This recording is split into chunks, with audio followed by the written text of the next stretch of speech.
Good morning! My goodness me, let's get the keezer full. I'm glad today's come. The Citra SMaSH has finished its dry hopping, which means we can get a kegged beer back in the keezer. Makes me a happy boy. Before we do that, I've already had a crash chilling, by the way, but I noticed something in the keezer. When I moved the fridge under the workbench where it is now, I said in the last video that there was a couple of things that I had to get around, and one of them was that I hadn't accounted for the length of wire that was running the fans, which also turns out that I'd wired the same fans in the fermentation fridge, wired them to the fans that were in the keezer, and then that cable was going out to the plug. In moving the fridge and pulling the wires, well, I pulled the wires straight out of the fan. First job is to replace the fans, and it's lucky because I've still got the fans that we were using on the control panel, thank goodness. So we'll get that done, we'll keg the beer, and then we'll have a sneaker peeker.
Thank goodness!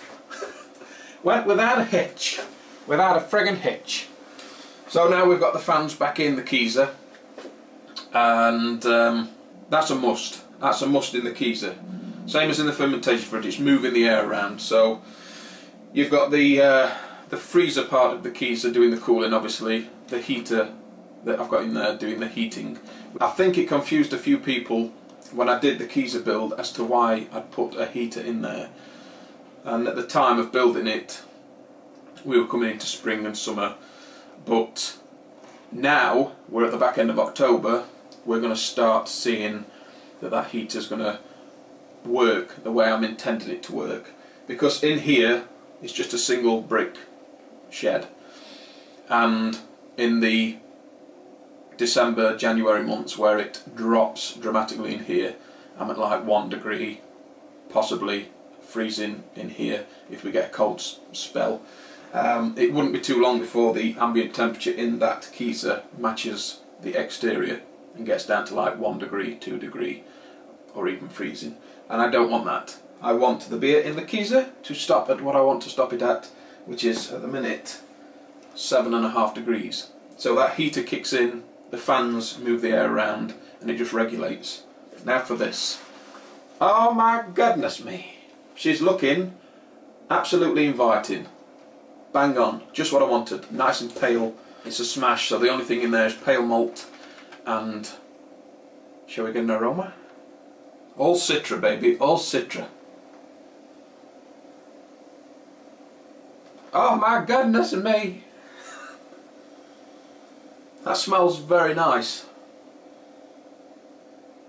Oh, I love it. I love it when you get a sneak peek like this. There are parts to this that smell like the Oakham Citra. No shit. Cheers fellas, sneak peek. Let's get her down the neck hole.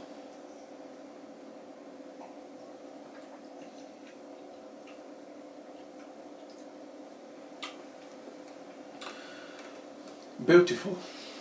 Beautiful. That has a taste like Citra as well. It tastes very similar at the minute to the Oakham Citra. Which is a beer that I've been drinking quite a bit of recently. Well, that's remarkable.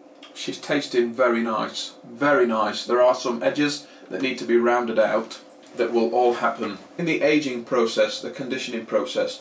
But as it stands now, if it didn't change too much more than this, I'd be very, very happy.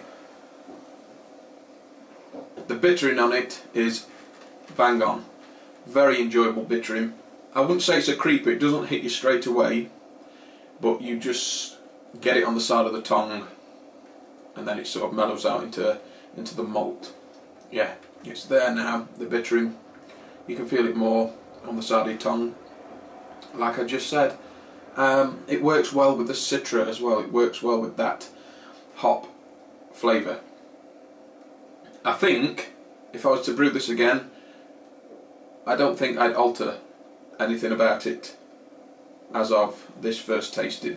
It's not thin, it's like a low medium mouthfeel. I don't think it needs anything else adding to it, because at the minute that easy drinking pale malt profile with the amount of Citra that we've got in it is making it into what I wanted. There seems to be at the minute quite a bit of the Citra in there. Taste and aroma, it's very nice, and of course, like I say, because it's just pale malt, it's letting it shine. Off flavours, none to speak of at the minute. It's very, very clean tasting, which is, I think, the thing that's given me the biggest smile. There's just pale malt in there, there's nothing to hide behind. We had one issue though, which may rear its ugly head, and that was the siphon. The siphon, god damn you, was doing that bubbling thing again. Only slightly, but it was doing it. And before siphoning the beer off, I had put some of the food grade lubricant around the rubber, and it was still doing it. So that's something I've got to look at. I've got to either play around with the rubber on that or just get a new one, because that could cock this one up. Because I think on this particular beer there is less to hide behind, so we'll definitely pick up on it, I think.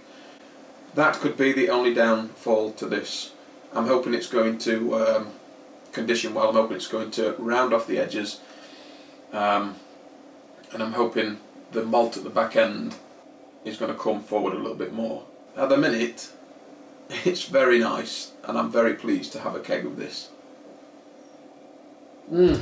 That's it fellas. I think the next job on the list, while we wait for